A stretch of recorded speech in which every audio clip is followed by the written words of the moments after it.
Hello and welcome to Learning Kyma.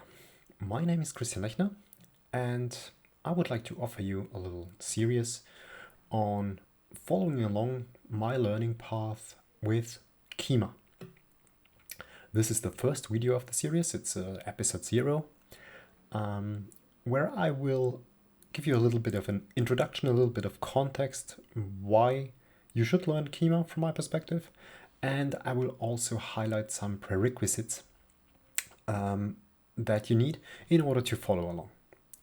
So now, before I start with the prerequisites, what is Kyma? As you may know, there are a lot of options within the SAP ecosystem in order to enhance applications, in order to extend applications, namely we are the side-by-side mechanism.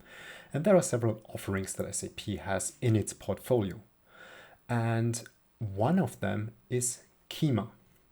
Now, Kyma per se, as you can see here on the page, is an open source project. And it was developed and implemented by a team of SAP, which completely set it open source. And now it's also available as a managed offering on SAP Cloud Platform, also on trial. Now, what is Kyma all about? As I said, it's one option to extend your applications, and as this homepage states, with Kubernetes. So there is a very concise description here about Kyma, namely that it's a platform, or it delivers you an opinionated platform to extend applications with serverless functions as well as with microservices. So it's a quite holistic approach if you want to make extensions in a cloud native way. Now, Kyma is based on Kubernetes, but it's opinionated with respect to the stack that it delivers. So if you take a look at this little library of icons here, that's all what you get with Kyma. So of course it's based on Kubernetes. Kubernetes per se is, as you might know, an open source project that focuses on container orchestration, management of container orchestrations. It's a very sophisticated project. And that's the baseline for Kyma. But as you can see, there are a lot of other things that are bundled within Kyma. So here we have Istio, which is a service mesh where we will also talk about. We have Grafana, we have Prometheus, we have Jägertrace, we have Loki, which are all things that make your life easier when it comes to operating a Kubernetes cluster, because it's all about logging, tracing, and so on. Then here we have Kiali, which helps you with logging and tracing in context of this thing called Istio service meshes, difficult word. And here we have another contributions. I will take this one and this one now. So we have Dex IDP, which is an open source IDP, Open IDP tool. And we have Ori, which is also has something to do with identity provisioning, authentication. Then we have Nuts, which is a messaging component. Then we have Knative, which is an add-on on top of Kubernetes, which should make your life easier with respect to deploying things to Kubernetes, and which also provides you an infrastructure for deploying functions as a service. And then we have another component that's called Valerio. That is something that's more in the area of operations concerning backup, securing data of your cluster, of your nodes, of your pods. So as you can see, this stack is quite a stack. It's quite complex from my perspective, but it gives you really a jump start into the area of Kubernetes. However, there is a lot to learn, and that's what I am going to do. I will learn and I will show you what I learned, and I will hope that that's helpful for you. Now you might ask yourself the question, why should I focus on Kyma? Why shouldn't I go down the road to Cloud Foundry or to any other runtime there? From my perspective, Kyma has a lot of advantages when it comes to its stack. It's fully open source, and Kyma also contributes or gives back to open source. And the stack, as it's given here, as you can see here, is embracing a very vibrant ecosystem within the cloud native area. So it's not a dead end, which some SAP customers are afraid of. So you are really going into an area where there is a lot of dynamics in there, and there's a lot of contributions. And currently, well, Kubernetes is the thing, and it will stay here for quite some time because it's kind of established. A lot of companies use it. Now, as an advantage, if you go for Kubernetes, your development will also be portable. So even if you want to switch away, the way is not too hard. So even if you want to switch away from SAP, a cloud platform, the managed offering of Kyma, you can do that and deploy Kyma on your own cluster. So that's also possible because it's purely open source. Now you might ask, well, we have ABAP, we have Steampunk. Well, I think Kyma addresses a bit of a different area here. So I'm fully aware that Steampunk, so the ABAP environment on SAP Cloud Platform, is a very important part when you want to make side-by-side extensions on an ABAP base. But I think the scope is very focused on, well, what ABAP can do. And let's be honest, ABAP will never be a cloud native environment. At least I cannot see it. So if you want to switch to this cloud native area and really embrace all this open source stuff, then Kyma is the way to go.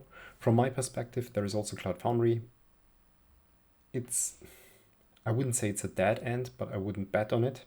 There is no more that dynamic around the Cloud Foundry ecosystem than there is around the Kubernetes ecosystem. So there's a lot more new stuff coming out, a lot more helpful stuff coming out in the Kubernetes area than there is in the Cloud Foundry area. And last but not least, you might say, okay, but there's also this serverless runtime. Yeah, you're right, but that's basically a hosted Knative environment, so it's kind of a restricted Kyma thingy there. Okay, so now you might also ask yourself, well, there was the Oktoberfest enablement by SAP on Kyma. There are a lot of blogs out there. So why do I think that this thing that I make here is necessary? Well, first of all, I myself want to dive into Kyma very, very deeply. So I will do that anyway, and I think why shouldn't I record it and kind of structure it so that I really have understood it? Because if I can explain it, I think I have a better understanding than just hacking things in and then saying, okay, it runs, it's okay. The second point is all the tutorials that I've seen and all the learning stuff that I've seen around Kyma is very focused on getting you run, on giving you a success and giving you a quick startup on the stuff. However, this will then become a problem when you go into real life projects, because then you will hit a problem after 5 seconds, I guess. So at least that's my experience. So all the tutorials, they're nice. You put in your code and say, hey, it runs. That was easy. I'm up in 15 minutes. And then reality hits you in your face. And that's why I want to do this videos, where I want to take a look behind the curtains, where I want to understand why we do things the way we do it, and really what happens within this cluster of things that we have here. So, well, that's my intention. Let's see if I will succeed. We'll find out. Now, as this is an introductory video, I also want to highlight some prerequisites if you want to follow along that you need to have. So first things first, as we will use the trial of SAP Cloud Platform, you should get a trial account. You can register for free. I will put all the links together afterwards within my GitHub repository, and then you can access them there. So that's the first thing. Then in order to communicate with Kyma from terminal way, you need to install and set up kubectl. I will also put the link down here. You also need Docker Desktop. So I will do everything on Windows, so I have no Mac. So if you have a Mac, I think you can install all the stuff too. I don't know how. You have to find out yourself. If you're on Windows, I can support you, or I will put down the corresponding links here. So here we have Docker Desktop.